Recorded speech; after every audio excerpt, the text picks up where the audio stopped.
19 जनवरी 1990 श्रीनगर। घाटी की हवा में अजीब बेचैनी थी। हर गली में डर उतर चुका था।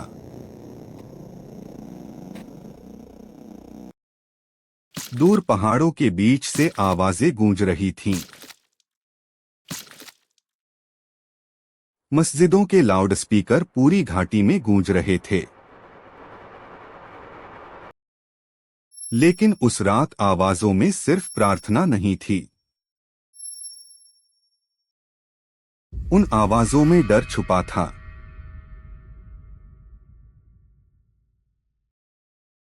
लोग खिड़कियों के पीछे से बाहर झांक रहे थे। कोई नहीं जानता था कि अगली सुबह कैसी होगी। सड़कों पर सन्नाटा फैल चुका था। हर दरवाजा बंद था।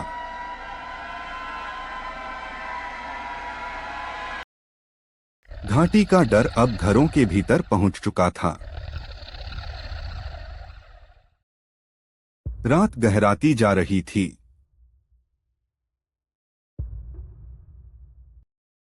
और घाटी अंधेरे में डूबती जा रही थी। कश्मीर की सबसे भयावह रात शुरू हो चुकी थी। श्रीनगर के एक छोटे से घर में आदित्य कौल अपने परिवार के साथ रहता था। घर के अंदर सन्नाटा पसरा हुआ था। आदित्य चुपचाप खिड़की के पास बैठा था। उसकी आंखों में अजीब बेचैनी थी। शारदा कौल लगातार भगवान के सामने बैठी थीं। उनके चेहरे पर डर साफ दिखाई दे रहा था। ओंकार नाथ बार बार दरवाजे की तरफ देख रहे थे। उन्हें हर आवाज पर खतरे का एहसास होने लगा था। बाहर की हर आहट अब डर पैदा कर रही थी। कुछ महीनों से घाटी का माहौल बदल चुका था। लोग धीरे धीरे घर छोड़ने लगे थे। लेकिन आदित्य का परिवार अब भी वहीं था। किसी को समझ नहीं आ रहा था कि आगे क्या होने वाला है। उस रात किसी की आंखों में नींद नहीं थी। डर अब उनके घर के भीतर बस चुका था। घाटी में डर अब खुलकर दिखाई देने लगा था। हर दीवार पर नए पोस्टर चिपकाए जा रहे थे।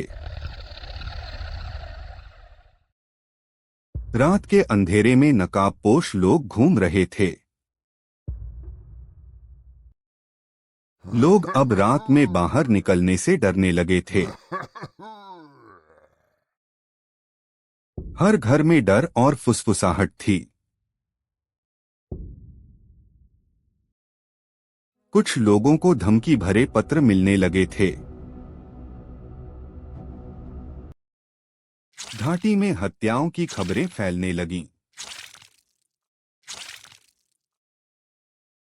हर नई खबर लोगों को और डरा रही थी। आतंक अब सिर्फ अफवाह नहीं रह गया था। अब डर सड़कों पर उतर चुका था।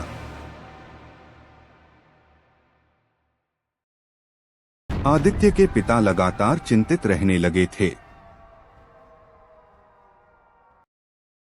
हर दस्तक उन्हें खतरे जैसी लगती थी।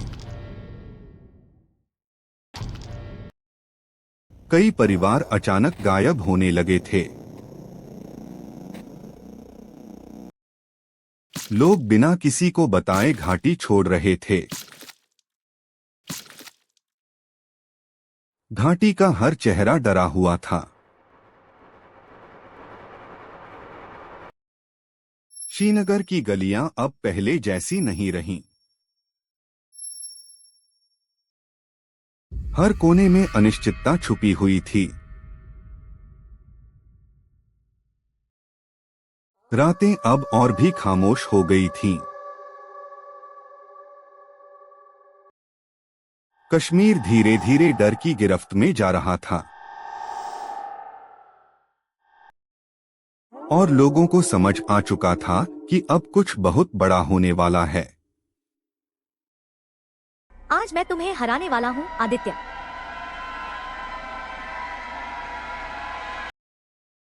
हम हमेशा साथ रहेंगे ना?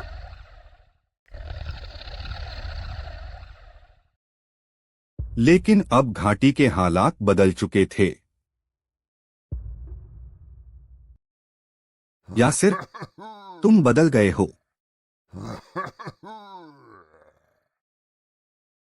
आदित्य को महसूस होने लगा था कि कुछ बदल रहा है। आज रात सब बदल जाएगा।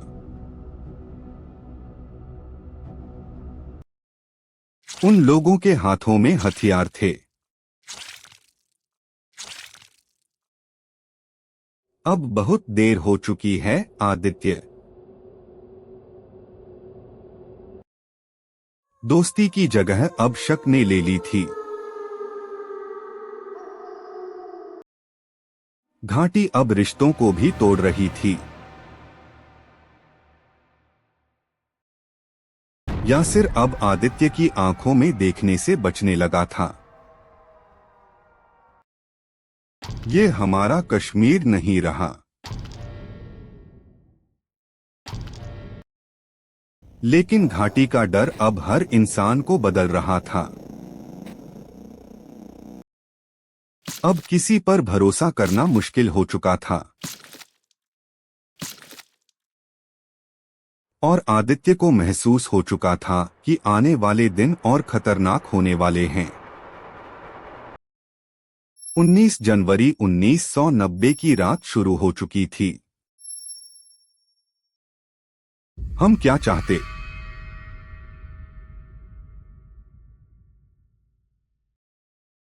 आजादी।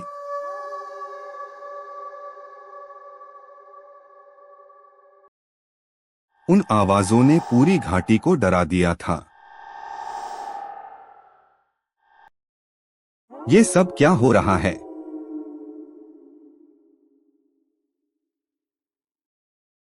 ओमकार नाथ लगातार बाहर की आवाजें सुन रहे थे। भगवान हमारे परिवार को बचा लेना। आजादी, आजादी। पूरी घाटी नारों से गूंज रही थी। अब हमें यहां से जाना होगा। सुबह होने से पहले घाटी छोड़ने की तैयारी शुरू हो चुकी थी। जल्दी करो, हमें निकलना होगा। हर चेहरे पर सिर्फ डर दिखाई दे रहा था। लोग अपना घर छोड़ने के लिए मजबूर हो चुके थे। शायद हम कभी वापस नहीं लौट पाएंगे। सड़कों पर ट्रकों की लंबी कतारें दिखाई देने लगी।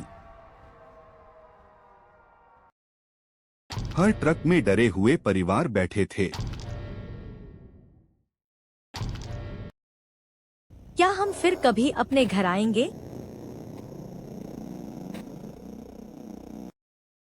किसी के पास उस सवाल का जवाब नहीं था। बर्फ से ढकी घाटी पीछे छूटती जा रही थी। लोग अपने मंदिर, अपने स्कूल और अपनी यादें पीछे छोड़ रहे थे। सब कुछ यहीं रह गया।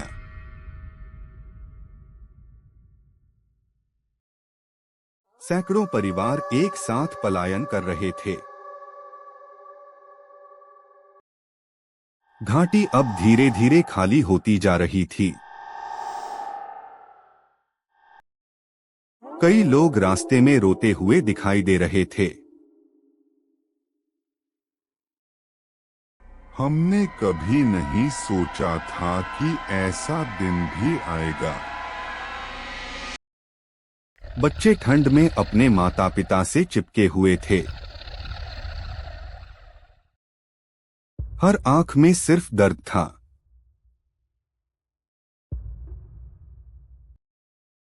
आदित्य आखिरी बार अपनी घाटी को देख रहा था। मेरा घर पीछे छूट गया। उस दिन सिर्फ लोग नहीं जा रहे थे। एक पूरा इतिहास घाटी से निकल रहा था। सड़कों पर सिर्फ सन्नाटा बचा था। कश्मीर की घाटी उस दिन हमेशा के लिए बदल गई थी। हम अपना सब कुछ खो चुके हैं। कुछ दिनों बाद हजारों परिवार जम्मू के शरणार्थी शिविरों में पहुंच चुके थे। तिरपाल के नीचे नई जिंदगी शुरू हुई। लेकिन यह जिंदगी दर्द से भरी हुई थी। यहां सांस लेना भी मुश्किल हो रहा है। कश्मीर की ठंड से आए लोग जम्मू की गर्मी में टूट रहे थे। छोटे बच्चे बीमार पड़ने लगे थे। दवाइयों और खाने की कमी बढ़ती जा रही थी।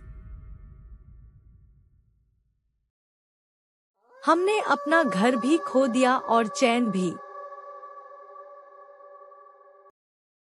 आदित्य का बचपन उसी शिविर में खोने लगा था। अब उसकी किताबों की जगह डर ने ले ली थी। मुझे अपना स्कूल याद आता है।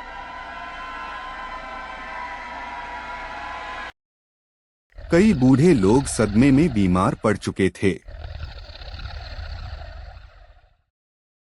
कई लोग अपने ही दर्द में चुप हो गए थे। शिविरों में हर तरफ सिर्फ थकान और मायूसी थी। हमने सब कुछ पीछे छोड़ दिया। लेकिन सबसे ज्यादा दर्द घर छूटने का था। कश्मीर अब सिर्फ यादों में बचा था। क्या हम कभी वापस लौट पाएंगे? सालों बाद आदित्य फिर से कश्मीर लौट रहा था। लेकिन घाटी अब पहले जैसी नहीं रही थी। कई घर अब खंडहर बन चुके थे। आदित्य धीरे धीरे अपने पुराने घर की तरफ बढ़ रहा था। यही मेरा घर था।